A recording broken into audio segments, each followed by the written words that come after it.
There was once a mother who had a craving for a vegetable that grew in the garden of the woman next door to her. The vegetable was called rampion, which in German is Rapunzel, and so she climbed over the wall into the garden to pick some of the rampion. It's a white root vegetable, and you slice it up and make a salad, and it's very delicious. But as she was heading for home with the rampion, the owner of the house appeared in a puff of smoke, for she was a witch, and she said, "So, you would steal my rampion? Please, spare my life. I'm going to have a child." "I will spare your life on one condition, that you give me the child if it is a girl. If the child is a boy, you can keep it." And so she promised.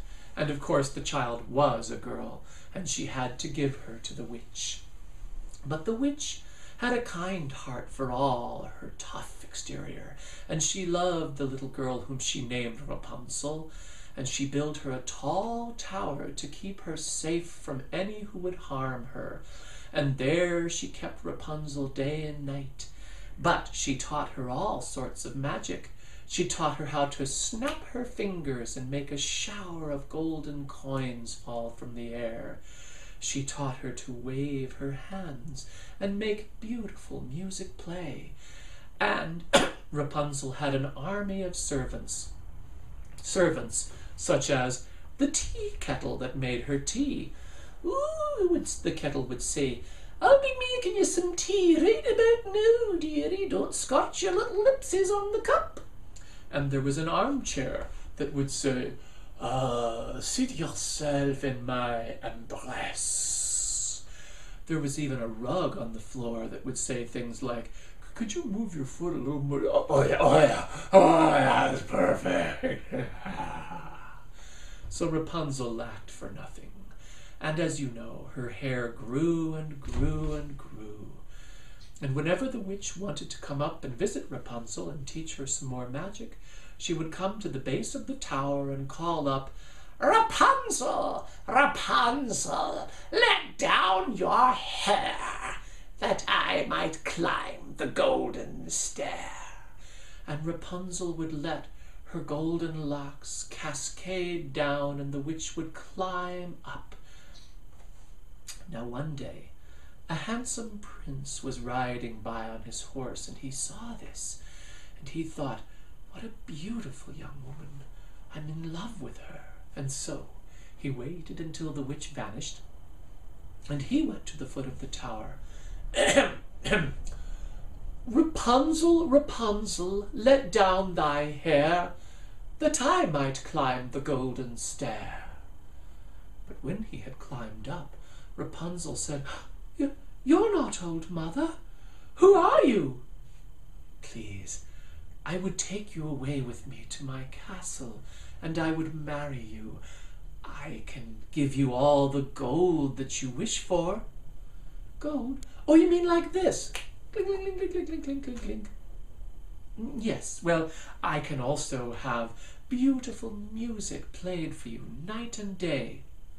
"You mean like this? La, la, la, la, la, la, la." "Yes, well, I shall give you an army of servants to wait upon you hand and foot." But just then the table said, "Come, Rapunzel, sit down. It is time for dinner." And the pot said, "Yeah, I'm going to cook up some macaroni and spaghetti and a pasta for you." And the prince said, "I see that you need nothing, my dear. And so all I can offer you is a heart that loves you." And Rapunzel said, "I will marry you." And they were just about to kiss each other when the witch called out, "Rapunzel!" "Who's that?" "It's old mother. Quick, I'm going to turn you into something to hide you." And she turned the prince into a handkerchief, and she placed him on a table, and she went and let her hair down for the witch, who climbed up. And the witch with her magic eyes saw the handkerchief on the table and knew at once what it was. She said, "Rapunzel, I seem to have a cold in my nose. And that handkerchief." "Oh, don't you want another handkerchief?" "No, that one, and no other." Rapunzel brought the handkerchief to the witch. The prince was going, "No, no, no." And the witch took the handkerchief and gave a long, resounding, rasping, liquid snort. And then she pulled the handkerchief away and handed the sodden, green, dripping mess to Rapunzel and went out again. Rapunzel turned the prince back into a prince. "My dear, surely I have proven that I love you. Will you not come away with me to my castle and marry me?" And she said, "Yes," and took with her 3 balls of yarn, a red one, a blue one, and a green one. When the witch went up to the tower next and found Rapunzel gone, great was her wrath, and she pulled on 7-league boots and began to run after them.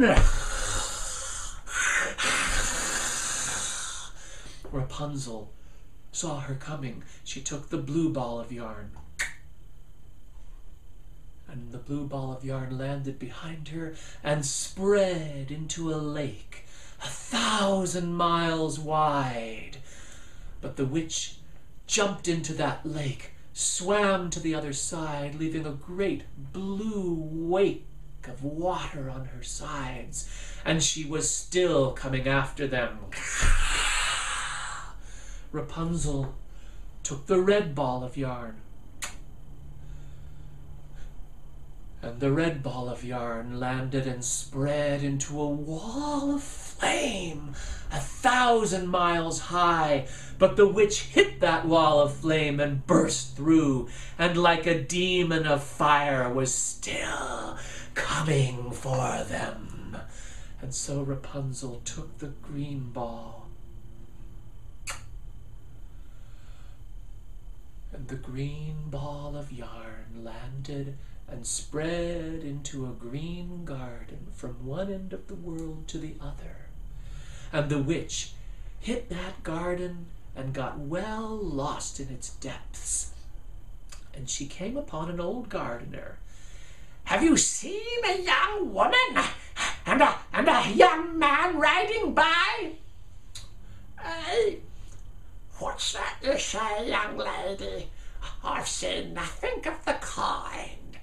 But you look hungry. Surely you want a bit of rampion. You have to pick it while it's still young. If you leave it in the ground too long, it gets tough and woody." And the witch took the rampion, turned around and went home. And Rapunzel and the prince reached his castle and were married and lived happily ever after.